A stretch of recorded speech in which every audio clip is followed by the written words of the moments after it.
Voilà mes amis, on va continuer notre étude sur le livre de Daniel et on est arrivé au 4e chapitre. Je voudrais juste refaire une introduction qui est connue déjà mais qui malgré tout est très très importante.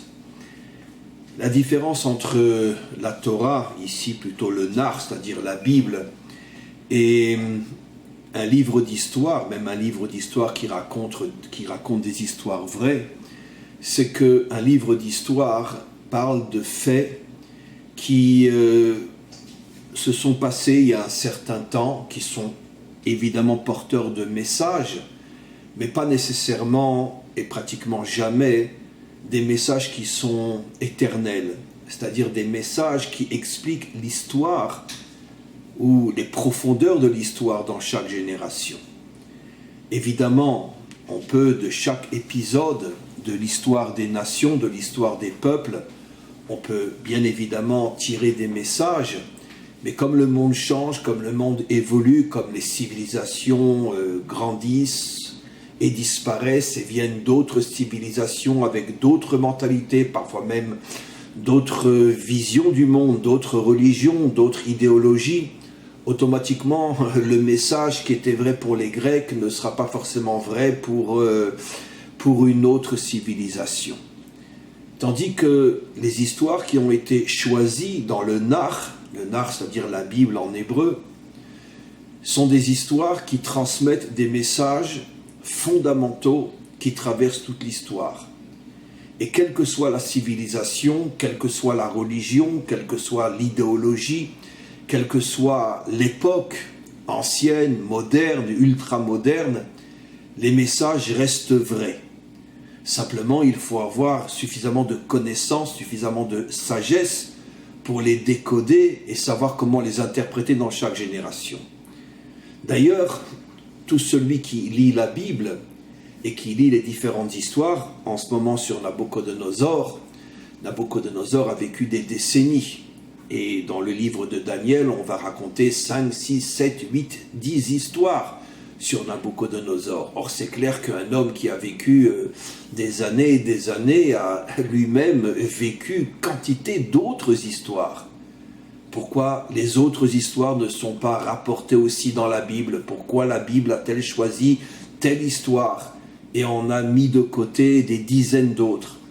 Parce que dans les dizaines d'autres, il y avait certainement des messages, mais des messages qui ne pouvaient pas être éternels et qui ne pouvaient pas être compris et interprétés même 2000 ans ou 3000 ans après.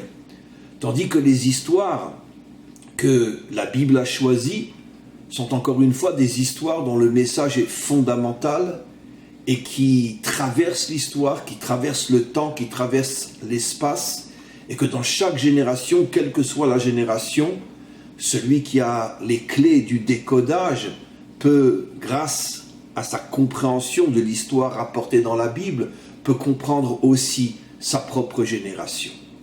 Donc l'histoire que nous allons lire maintenant, comme je l'ai dit déjà dans mon dernier cours, on ne va plus maintenant lire verset par verset et traduire parce que c'est trop long. J'ai malgré tout le livre devant moi sur ma table parce que c'est une longue histoire et je ne veux rien louper. Je vais donc lire par cœur l'histoire, l'expliquer au fur et à mesure, et quand on aura terminé donc la lecture de cette histoire, on commencera l'interprétation.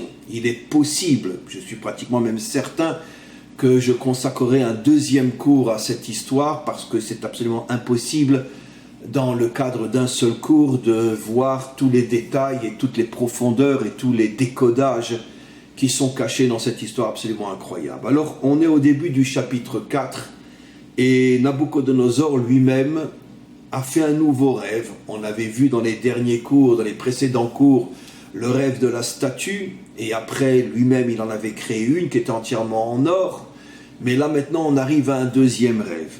Et c'est un rêve qu'il rêve à un moment où précise le texte, où il allait parfaitement bien. C'est-à-dire qu'il se sentait très très bien, il était, on pourrait dire, dans le summum de sa réussite, de sa puissance, il n'y avait plus d'ennemis qui le mettaient en danger, il régnait pratiquement sur un empire qui s'étendait pratiquement jusqu'au fin fond, comme on va le voir dans l'histoire, jusqu'aux extrémités du monde, en tout cas du monde peuplé à cette époque-là. Et donc son empire avait atteint pratiquement son apogée. Et encore une fois, il vivait dans une situation de bien-être intérieur, de tranquillité, comme le dit le texte, tranquillité très très très forte. Et tout d'un coup, il fait un rêve qui va le bouleverser. Et il rêve d'un arbre, un arbre immense qui atteint le ciel, qui traverse même le ciel au niveau de sa hauteur et au niveau de sa largeur, qui va d'un bout à l'autre du monde. Et en dessous de cet arbre, tous les animaux, tous les oiseaux, toutes les créatures viennent sous cet arbre pour recevoir de la nourriture de cet arbre, parce que cet arbre possède une nourriture qui peut nourrir à la fois les animaux, qui peut nourrir les oiseaux, les poissons, tout le monde. Ça veut dire que ce n'est pas un arbre fruitier dans le sens naturel du terme, puisque là il s'agit bien sûr d'un songe qui va être interprété par Daniel, et donc cet arbre-là est capable de nourrir le monde entier. Et donc quelque chose de très très positif, et je pense que vous devinez déjà que cet arbre fait allusion à son empire qui atteint le ciel, on verra ce que cela veut dire, qui va d'un bout à l'autre du monde, et finalement, et tous ceux qui sont soumis à sa royauté, à son empire, sont nourris par lui. Et tout d'un coup, il voit un ange qui descend du ciel et qui coupe l'arbre, et l'arbre s'effondre. Et au moment où l'arbre s'effondre, tous les animaux, tous les oiseaux, toutes les créatures qui étaient sous l'arbre s'enfuient pour ne pas être ensevelis sous l'arbre. Et l'arbre, donc, encore une fois, s'effondre, et l'ange ne va pas, on pourrait dire, détruire entièrement l'arbre.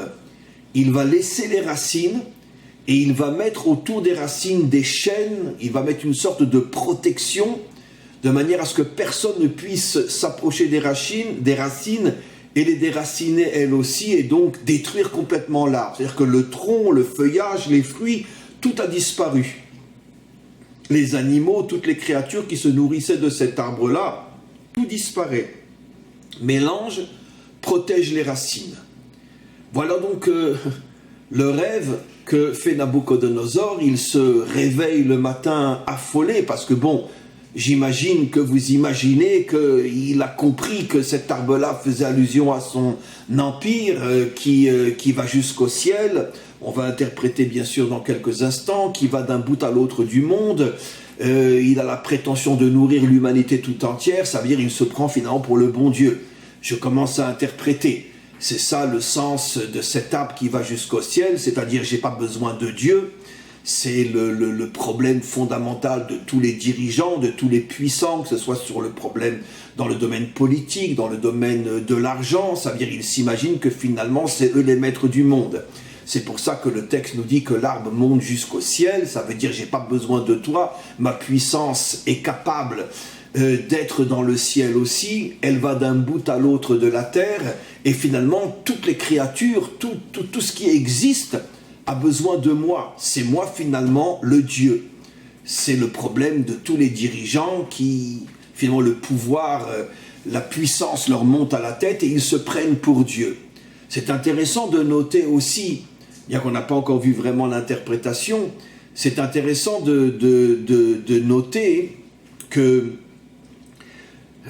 les créatures qui viennent sous l'arbre sont appelées des animaux ou des oiseaux. Mais pourquoi n'est-il pas dit clairement que ce sont aussi des êtres humains? Alors la raison est, vous la devinez aussi, parce que dans un monde dirigé par un homme qui se prend pour Dieu, les créatures, les hommes sont transformés en animal, en mouton. Ça veut dire que vous suivez le berger et vous la fermez. Et le premier qui ouvre sa bouche, il est exécuté. Le premier qui dit la vérité, c'est le problème de toutes les puissances. Et c'est vrai aussi, comme je l'ai déjà dit des milliards de fois, dans les démocraties, parce que la seule différence entre une démocratie et une dictature, c'est que la démocratie s'arrange pour que la vitrine reste suffisamment séduisante pour que personne ne puisse imaginer qu'on est en train d'écraser les peuples. Mais le fait est que le premier qui dérange vraiment, on s'arrange pour, s'il est en moto, lui envoyer un camion pour qu'il soit écrasé. Vous vous rappelez l'histoire de Coluche. Et donc, de toute façon, personne ne peut s'attaquer au système, personne ne peut s'attaquer au pouvoir, parce que si vraiment il dérange et qu'il remet en cause le pouvoir, automatiquement, il est exécuté. Et donc c'est la raison pour laquelle, ici, déjà depuis des millénaires, la Torah compare toutes les créatures qui viennent recevoir leur nourriture de ce bienfaiteur qui se prend pour Dieu, qui est Nabucodonosor. Ils sont comparés à des animaux comme pour dire qu'ils ont perdu leur dimension humaine. C'est toute l'histoire humaine, dans tous les pays, sans la moindre exception, avec des nuances bien évidemment, mais globalement, depuis le début de l'histoire humaine, les peuples sont de véritables animaux, en ce sens que si quelqu'un veut véritablement être un homme et exprimer son avis et s'opposer, si vraiment les dirigeants sentent qu'il dérange, il est immédiatement rayé et exécuté, sans la moindre exception, dans tous les pays jusqu'à aujourd'hui.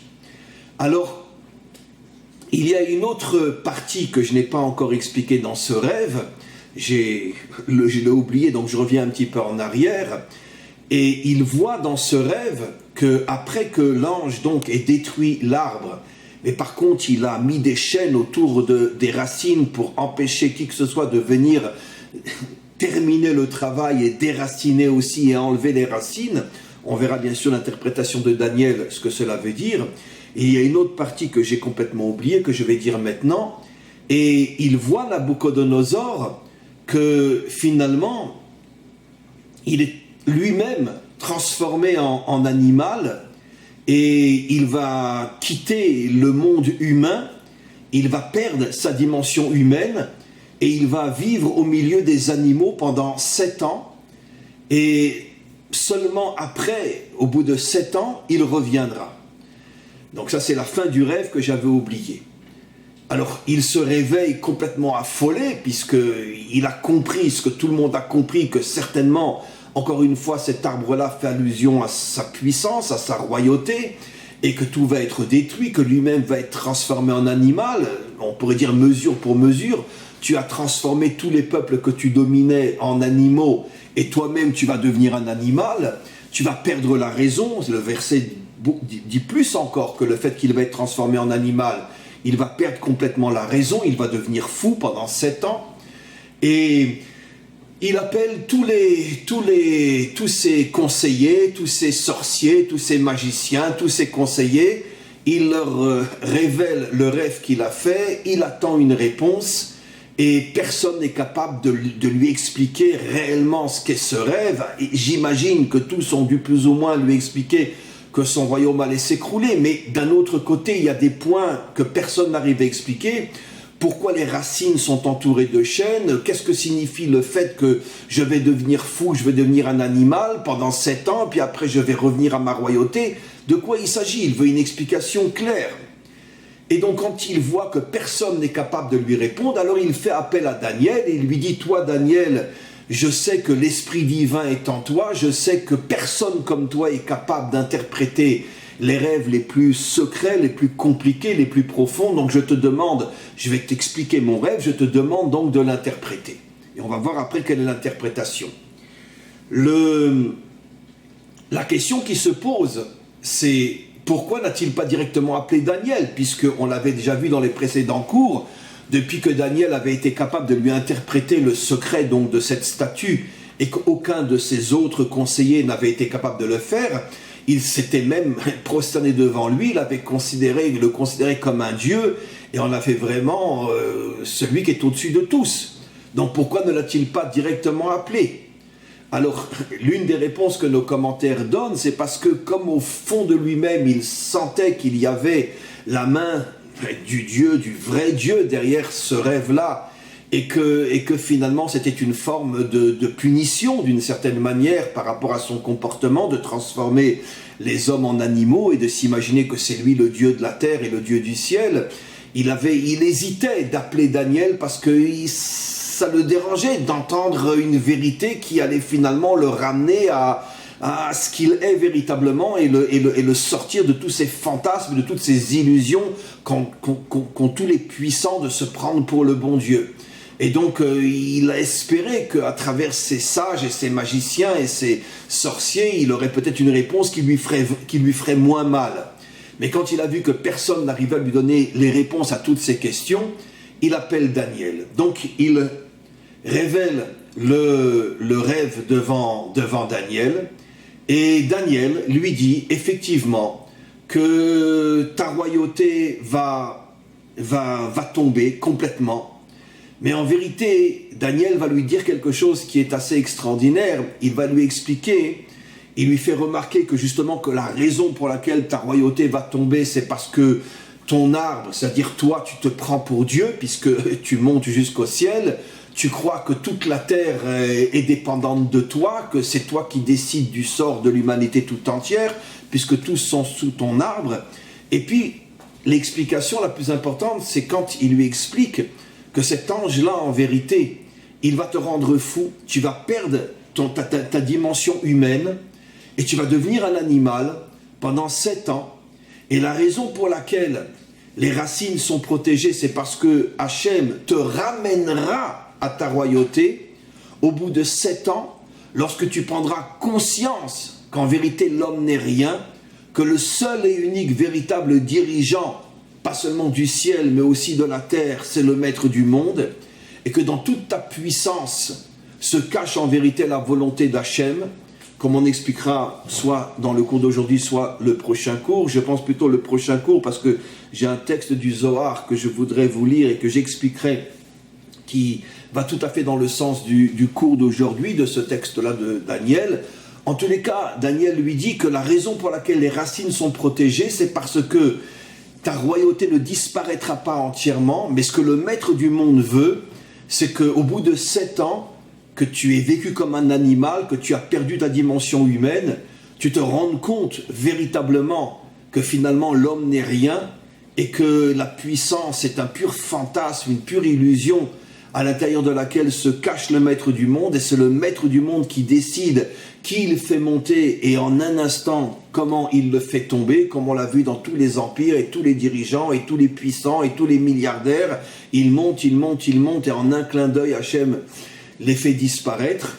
S'ils décident que c'est le moment pour eux de disparaître, comme on l'a vu dans toutes les plus grandes civilisations d'une puissance inimaginable, comme les Grecs, les Romains et des dizaines d'autres.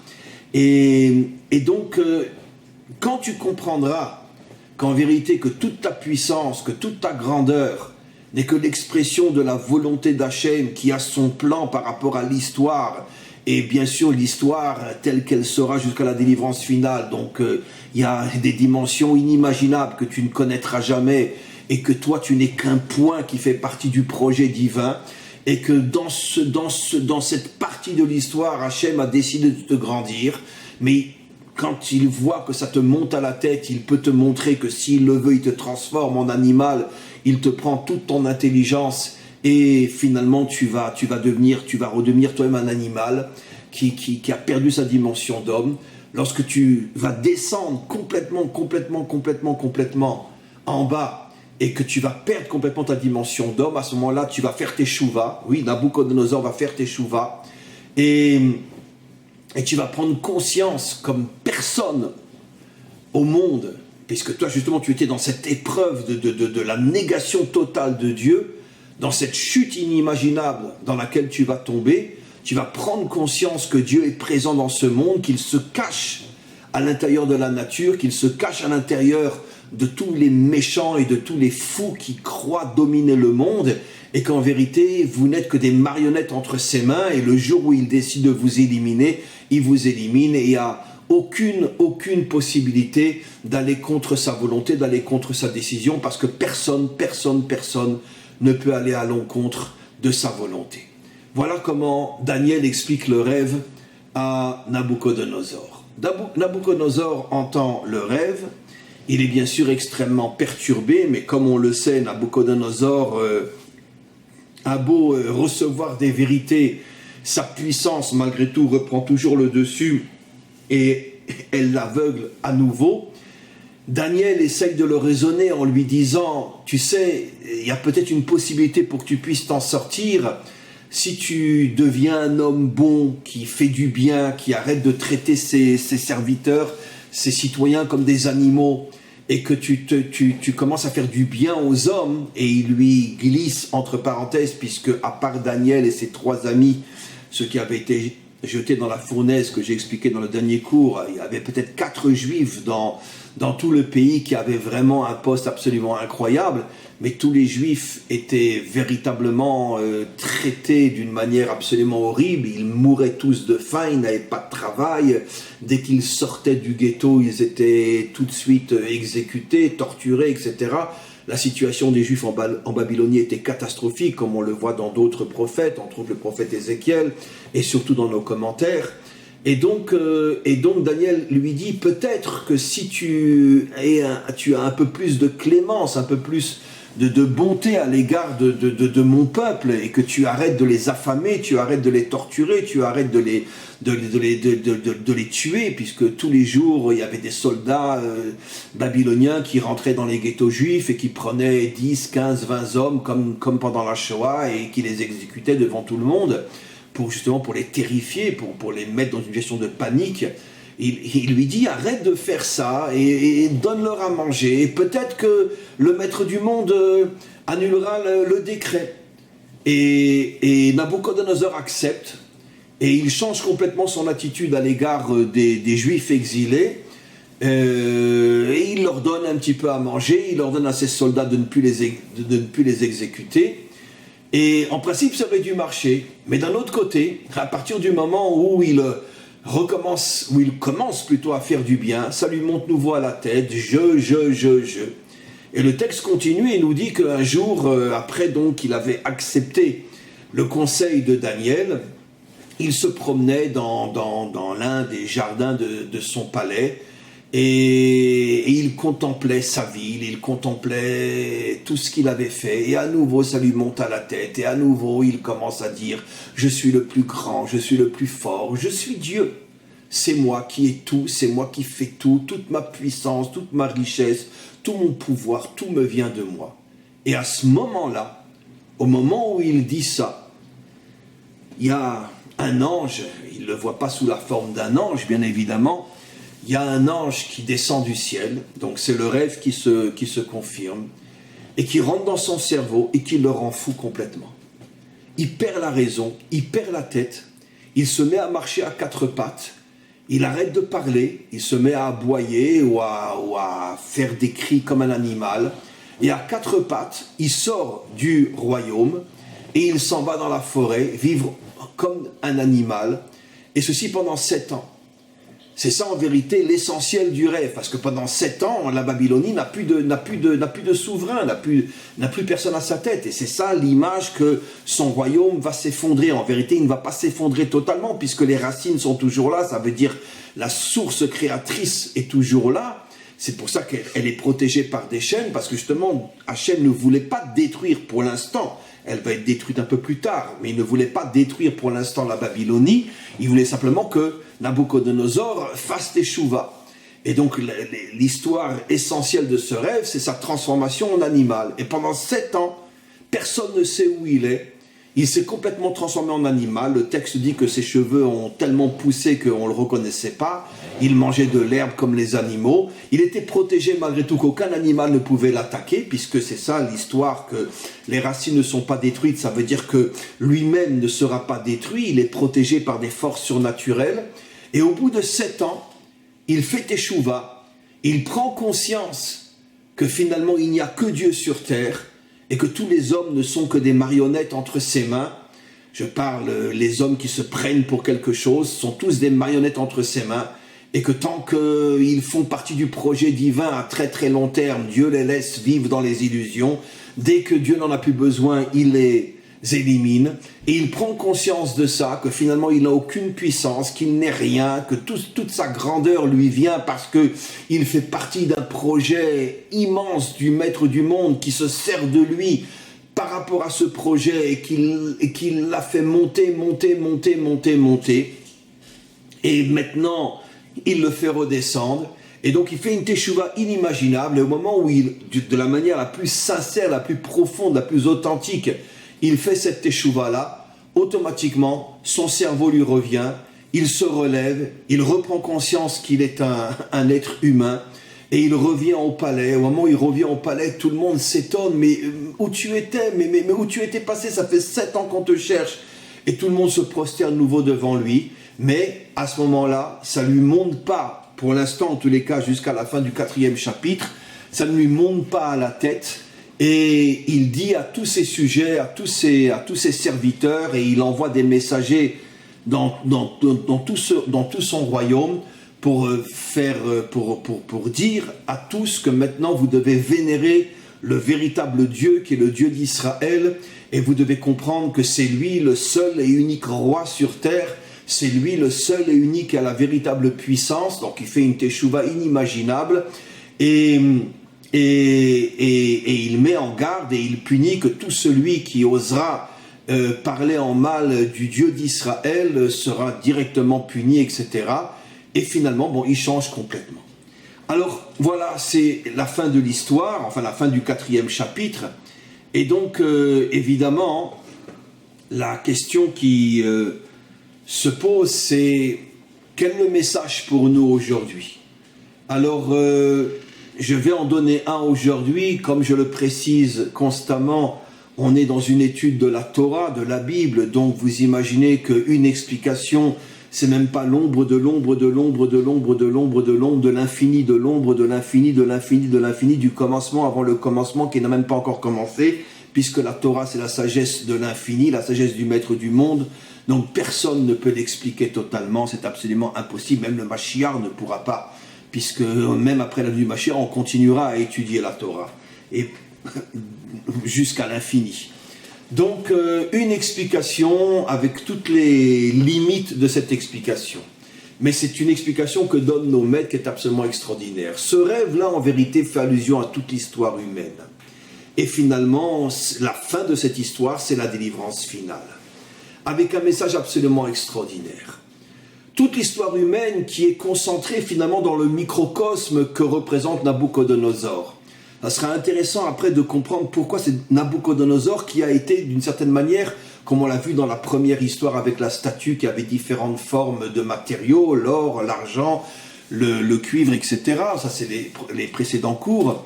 Mais pourquoi c'est Nabuchodonosor qui a été choisi pour être le modèle de toute l'histoire humaine? On en parlera, j'espère, encore dans le cours d'aujourd'hui. Pour l'instant, je reviens à ce que nos maîtres expliquent. Ils expliquent en vérité que ce rêve-là fait allusion à toute l'histoire humaine. Comme je l'ai expliqué au début, que le problème que l'on vit jusqu'à aujourd'hui, que les dirigeants, que ce soit des dirigeants sous la forme d'une dictature comme dans les époques anciennes ou aujourd'hui la dictature cachée derrière la vitrine qui s'appelle la démocratie, mais il n'y a absolument aucune différence. Tous les dirigeants finalement se prennent pour Dieu.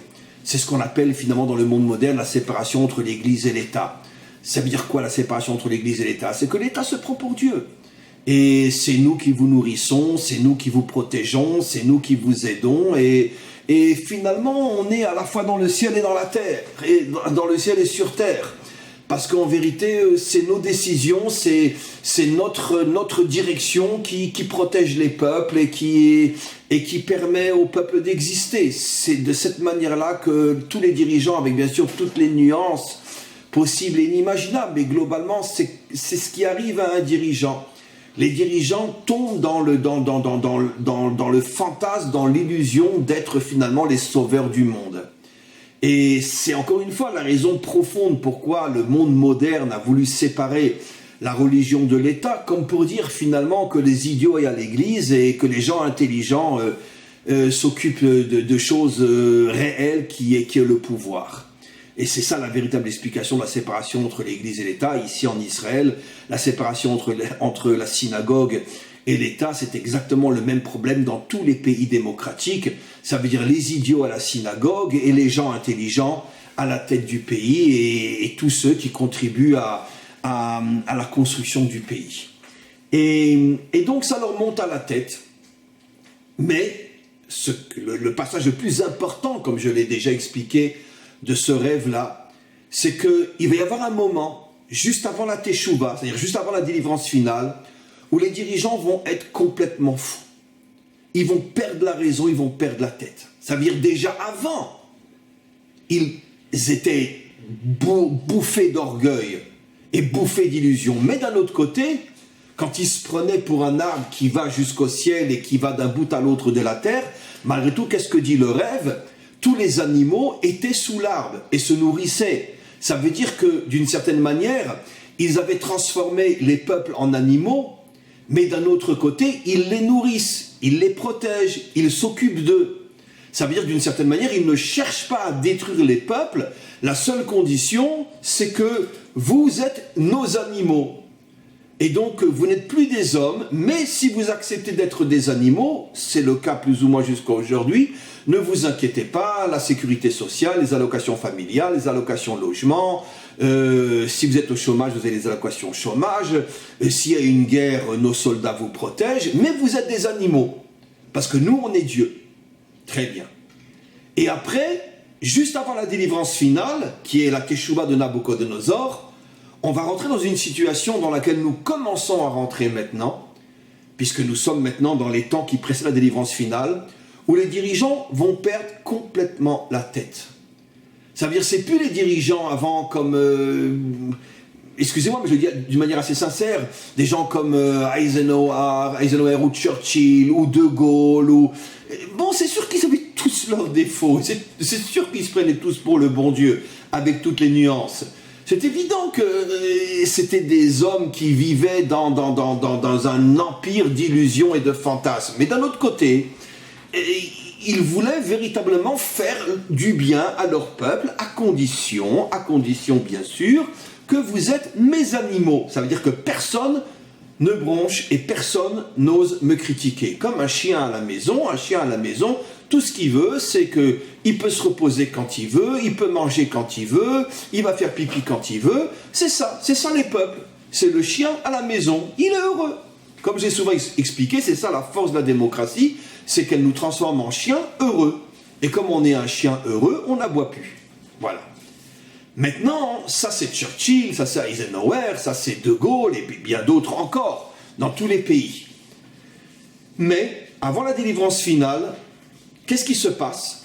Les dirigeants vont perdre la tête. Les dirigeants vont perdre la tête, et regardez ce que dit le texte. C'est que l'arbre s'écroule. C'est quoi l'arbre? L'arbre, c'est le principe nourricier. Ça veut dire que les dirigeants ne vont plus s'occuper de protéger leur peuple, de les nourrir. Et comme on voit dans le rêve, tous les animaux s'enfuient. Ils se retrouvent sans nourriture, sans rien, sans protection. Comme je l'ai expliqué dans des dizaines de cours, et là vous avez encore une fois la preuve que tous mes cours sont fondés sur des enseignements de la Torah, soit écrits, soit orales, que qu'est-ce que nous dit le texte? C'est quoi le décodage de cet arbre qui s'effondre, qui ne nourrit plus les animaux, et que les animaux s'enfuient, et que le dirigeant devient fou? Ça veut dire que juste avant la délivrance finale, je me répète, on va rentrer dans un type de civilisation où finalement les dirigeants vont vouloir détruire les peuples, vont vouloir les détruire. Pas seulement les transformer en animaux, mais les détruire. Et pas dans le sens forcément la Shoah, pas forcément dans le sens de guerre, même que j'imagine qu'il y en aura. Mais ça veut dire qu'ils vont perdre la tête. Et même ce qu'ils avaient avant, dans leur orgueil de dire c'est nous qui nourrissons les peuples, c'est nous qui les protégeons, même ça ils vont le perdre. Et d'une certaine manière, c'est ce qu'on commence à voir aujourd'hui, avec toutes ces interdictions de travailler, de ci, de ça, etc. On n'est qu'au commencement. Ici en Israël, on est à 1 million de chômeurs. Et personne n'en parle. On ne sait même pas comment qu'ils arrivent à se débrouiller, parce qu'en Israël, les aides ne sont pas comme en France. Mais même en France, il va y avoir maintenant une quarantaine pendant 1 mois, mais on n'est qu'au début du début. Alors, je sais, vous allez me dire, oui, mais ce n'est pas les dirigeants, c'est le corona, etc. Bon, je vous en supplie, ne rentrons pas dans les détails, parce que je pense que tous ceux qui ont un minimum de bon sens dans la tête savent très bien que tout ça, ce n'est pas le corona. Le corona n'est que utilisé pour...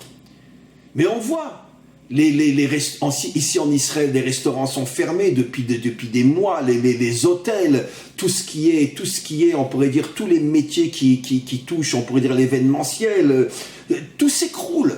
1 million de chômeurs. Donc qu'est-ce qu'on est en train de voir? C'est que finalement, les dirigeants sont en train de détruire leur peuple. Et c'est ce qui va se passer dans le monde entier.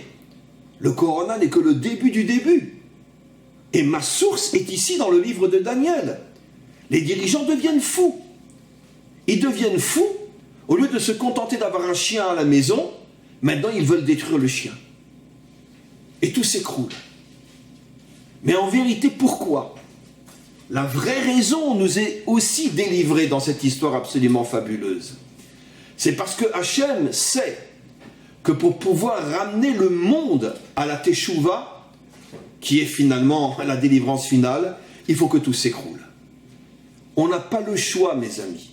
Vaïerev, vaïvoker. Avant de te lever le matin, tu es obligé d'aller t'endormir le soir, de t'effondrer, de t'écrouler. Tu es épuisé, tu es fatigué, tu dors, tu quittes la réalité. Puisque le rêve, quand on dort, c'est aussi finalement une forme de vie illusoire. Et le matin, tu te réveilles, tu es en pleine forme. C'est un schéma fondamental que nous apprend la Torah ici. On ne peut pas arriver à la Teshuvah des nations, y compris la Teshuvah d'Israël, sans passer par une période d'effondrement total où tout ce qui était plus ou moins, on pourrait dire stable, malgré encore une fois le fait que les peuples étaient des animaux, mais tout ce qui était stable va s'effondrer complètement. Parce que tant que les dirigeants ont le pouvoir, tant que les dirigeants arrivent à nourrir, protéger, etc., ben ça ne fait que renforcer leur orgueil. Mais quand tout va s'écrouler, et qu'eux-mêmes ne sont même pas conscients qu'ils sont manipulés par le maître du monde pour que tout s'écroule, puisque c'est le maître du monde, comme le dit le rêve, c'est un ange qui est descendu, donc c'est une force divine qui va faire que tout s'écroule. Que tout s'écroule, et qu'est-ce qui s'est passé avec Nabuchodonosor quand il est arrivé après 7 ans à vivre comme un animal, et qu'il avait perdu son royaume, et que finalement il n'a plus rien, il s'est transformé en animal à 4 pattes, à ce moment il va prendre conscience, en ayant touché le fond, qu'il n'y a que Dieu sur terre. Eh bien mes amis, ce message absolument incroyable est celui qui nous concerne aujourd'hui. Nous sommes rentrés dans cette période. Nous ne sommes encore qu'au début de cette période. Je ne le dis pas d'une manière défaitiste ou pessimiste, mais mon devoir en tant qu'enseignant, c'est de dévoiler la vérité et la réalité telle qu'elle est enseignée par tous nos prophètes, en particulier ici dans le livre de Daniel. Avant la délivrance finale, toutes les nations vont s'écrouler, toute l'économie mondiale va s'écrouler, toutes les règles sociales vont s'écrouler, nos dirigeants vont perdre complètement la tête, comme c'est déjà le cas ici en Israël, où on n'arrive plus à comprendre comment on peut permettre 1 million de chômeurs qui ne sont même pas aidés comme en Europe, parce qu'on n'a pas les moyens que les Européens ont.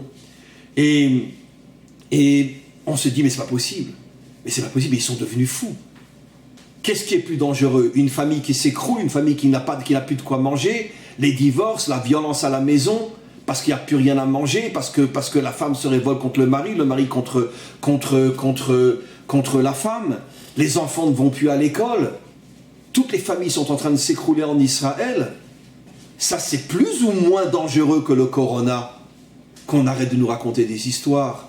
Évidemment que le corona est 1 milliard de fois moins dangereux que toute la destruction des familles qu'il y a partout dans le monde aujourd'hui, parce que les gens n'ont plus de travail, parce qu'il n'y a plus d'argent à la maison, parce que les enfants ne vont plus à l'école. En Israël, ça fait des mois que les enfants ne vont plus à l'école et qu'ils deviennent fous. Vous imaginez des gens qui ont 4-5 gosses à la maison, mais comment qu'ils font pour tenir sans devenir dingues? Et ça, c'est moins dangereux que le corona, alors qu'on arrête de nous mentir. Nos dirigeants sont devenus fous, complètement fous. Et sans s'en rendre compte, ils amènent à la destruction de leur nation. Et ce phénomène va se propager dans toutes les nations. Et quand toutes les nations se seront effondrées, à ce moment-là, les nations et surtout les dirigeants vont prendre conscience que finalement l'orgueil les a tués. Et l'humanité tout entière, en tout cas ce qu'il y a de bien dans l'humanité, va revenir vers le maître du monde. Voilà le message absolument extraordinaire de cette histoire. Et Bezrat Hashem, dans un prochain cours, je ramènerai aussi un texte qui parle aussi de la présence d'Hachem, même à l'intérieur de la nature. On parlera ça un petit peu d'après les secrets de la Torah. À tous et à toutes, une très très très bonne journée.